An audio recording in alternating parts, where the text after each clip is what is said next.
Hello दोस्तों, जय माता दी। तो आज के इस वीडियो में हम देखेंगे श्वसन तंत्र को। श्वसन तंत्र क्या होता है?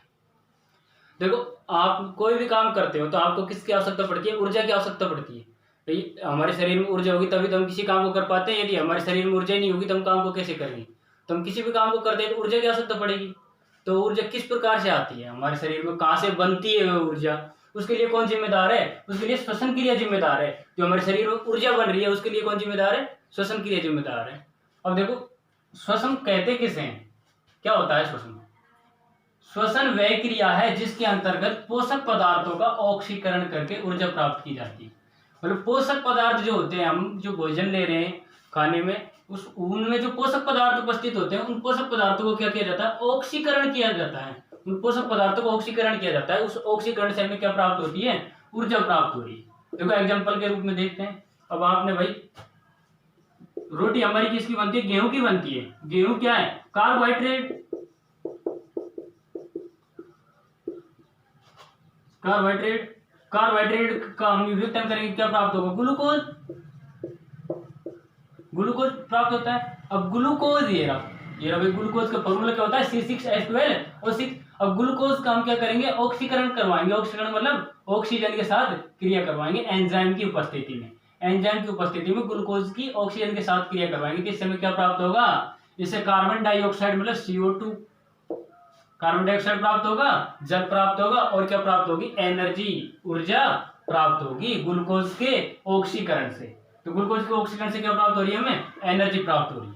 ग्लूकोज के ऑक्सीजन के लिए किसकी आवश्यकता पड़ रही है? ऑक्सीजन की आवश्यकता पड़ रही है। और ग्लूकोज का ऑक्सीकरण के बाद क्या प्राप्त हो रहा है? CO2 प्राप्त हो रहा है। मतलब ऑक्सीजन क्या कर रहे हैं? हम ग्रहण कर रहे हैं और CO2 की क्या होगी? CO2 को बाहर निकालने की आवश्यकता होगी। मतलब ऑक्सीजन को तो हम बाह्य वातावरण से क्या कर रहे हैं? ग्रहण कर रहे हैं और CO2 को बाहर निकाल रहे हैं। तो ये जो ग्रहण करने की और बाहर ले जाने की जो क्रिया होती है, इसके लिए कौन जिम्मेदार होता है? इसको कौन करवाता है? इसको करवाता है रक्त। देखो, मनुष्य में गैसों का आदान प्रदान रक्त के द्वारा पूर्ण होता है। मनुष्य में गैसों का आदान प्रदान किसके द्वारा पूर्ण होता है? रक्त के द्वारा पूर्ण होता है। अब रक्त के द्वारा किस प्रकार पूर्ण होगा? वो देखो, रक्त जो होता है, रक्त में एक वर्णक पाया जाता है, वर्णक, जिसका क्या नाम है? हीमोग्लोबिन। इस वर्णक का क्या नाम है? Haemoglobin, Hb4। ये ऑक्सीजन से क्रिया करके क्या बना लेता है? Oxy haemoglobin.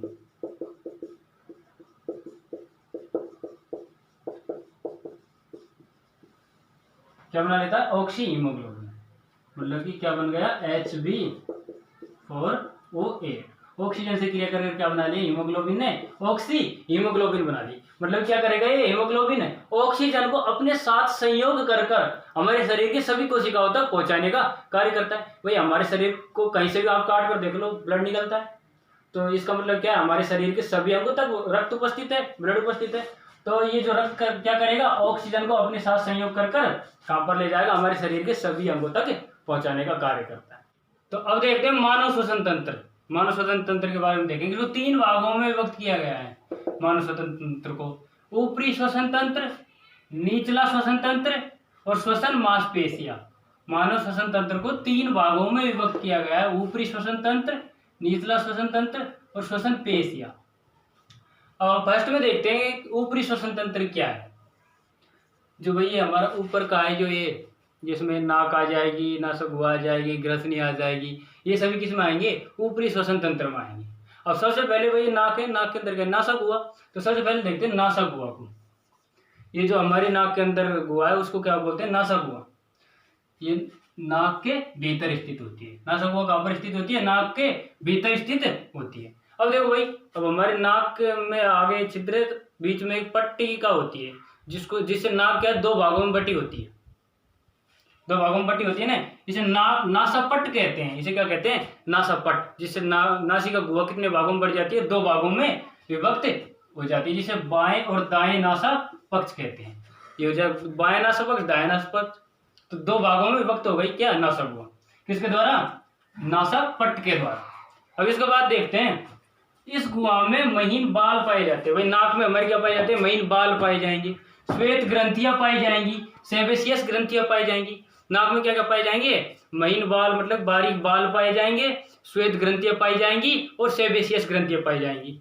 जिसके द्वारा जब हम श्वसन में जो वायु ले रहे हैं वो वायु क्या हो जाती है, प्योर होती है। उस वायु में यदि कोई धूल के कण उपस्थित है या फिर कोई बैक्टीरिया वायरस उपस्थित है, वो क्या है, वहीं पर रुक जाएंगे उन ग्रंथियों के द्वारा या फिर उन बालों के द्वारा। वो ग्रंथियां क्या होती है, श्वेत ग्रंथि क्या होती है, इसमें क्या है कि श्लेष्मा का स्रवण करती है, जो चिपचिपा पदार्थ होता है, जिससे क्या है कि धूल के कण से चिपक कर वहीं पर रुक जाते हैं।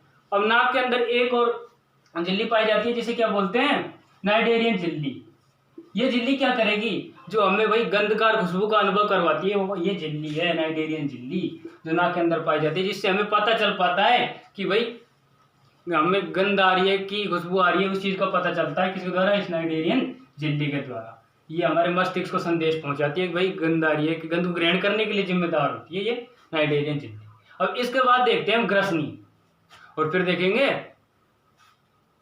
लैरिंक्स स्वर यंत्र। अब देखते हैं ग्रसनी को। ग्रसनी को ये पेशीय कीपनुमा संरचना है। ग्रसनी क्या है, पेशीय कीपनुमा संरचना है। देखो यहाँ पर ये क्या है, पेशीय कीपनुमा संरचना, ये ग्रसनी है। ये क्या करेगी, भोजन और वायु के लिए सामान्य मार्ग है, कॉमन मार्ग है भोजन और वायु के लिए। भाई यहाँ से हम भोजन करेंगे, वो भी इससे होकर नीचे जाएगा, सांस लेंगे वो भी इसी से होकर नीचे जा रहा है, तो ये भोजन और वायु के लिए क्या है, सामान्य मार्ग है ग्रसनी। अब ग्रसनी को 3 भागों में बांटा गया है, वो कौन कौन से, नासा ग्रसनी, मुख ग्रसनी और कंठ ग्रसनी। इसको हम पाचन तंत्र में भी देख चुके हैं ग्रसनी के बारे में। ग्रसनी को 3 भागों में बांटे गए हैं, नासा ग्रसनी, मुख ग्रसनी और कंठ ग्रसनी। तो अब ग्रसनी के जो अंदर एक संरचना पाई जाती है, ग्रसनी के लास्ट छोर पर, जो ग्रसनी का लास्ट सिरा होता है उस पर एक संरचना पाई जाती है जिसका नाम होता है एपिग्लोटिस, जिसे हम घाटी या ढक्कन भी कहते हैं, एपिग्लोटिस। ये क्या है, उपास्थियों से बनी हुई संरचना है। किससे बनी होती है, उपास्थियों से बनी हुई संरचना है। एपिग्लोटिस क्या है, उपास्थियों से बनी हुई संरचना है। इसका कार्य क्या है, ये मतलब कि जब हम भोजन ग्रहण कर रहे हैं तो भोजन को श्वास नली में नहीं जाने देता, और जब हम श्वास ले रहे हैं तो वायु को भोजन वाली नली में, आहार नाल में नहीं जाने देता।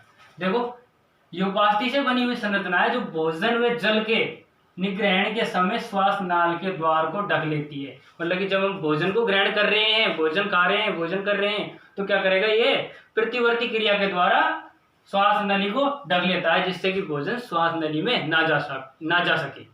देखो जैसे कि हम कुछ भी नहीं कर रहे हैं तो यहाँ पर ये जो होती है एपिग्लोटिस क्या है, मूवमेंट करती है, ये क्या है, श्वास नली को ढक लेती है, जिससे क्या होता है कि वायु भोजन नाल में, आहार नाल में ना जा सके। इसके बाद देखते हैं अगला पॉइंट, लैरिंक्स स्वर यंत्र। जो हम आवाज आ रही है ये किस वजह से आती है और लैरिंक्स का क्या काम होता है, इस चीज को देखते हैं। देखो ये श्वास नाल के अग्रश्रेय पर स्थित 6 प्रकार की कुल 9 उपास्थियों से मिलकर बनी हुई संरचना है। देखो ये हमारी श्वास नाल रही, श्वास नाल का जो फर्स्ट सिरा होता है, अग्रशिरा, फर्स्ट सिरा, वहां पर क्या पाया जाता है, लैरिंक्स पाया जाता है। क्या पाया जाता है, लैरिंक्स। ये 6 प्रकार की कुल 9 उपास्थियों से बनी होती है, मतलब कि उसके प्रकार तो 6 है, मतलब कि कुछ युग्मित होंगी, कुछ अयुग्मित होंगी। टोटल कितनी उपास्थियां, 9 उपास्थियों से बनी होती है। प्रकार कितने, उन उपास्थियों के 6 प्रकार की 9 उपास्थियों से बने होते हैं। अब जो लैरिंक्स होते हैं, स्वर यंत्र होता है, इसमें एक संरचना पाई जाती है जिसे बोलते हैं हम स्वर रज्जु, वोकल कॉर्ड, जो हमारी आवाज उत्पन्न करता है। स्वर यंत्र के अंदर क्या पाया जाता है, वोकल कॉर्ड पाया जाता है, जो क्या करता है, हमारी आवाज उत्पन्न करने के लिए जिम्मेदार होता है। आवाज उत्पन्न कौन करता है, वोकल कॉर्ड, स्वर यंत्र, स्वर रज्जु। यह संरचना श्लेष्मा झिल्लियों से बनी होती है।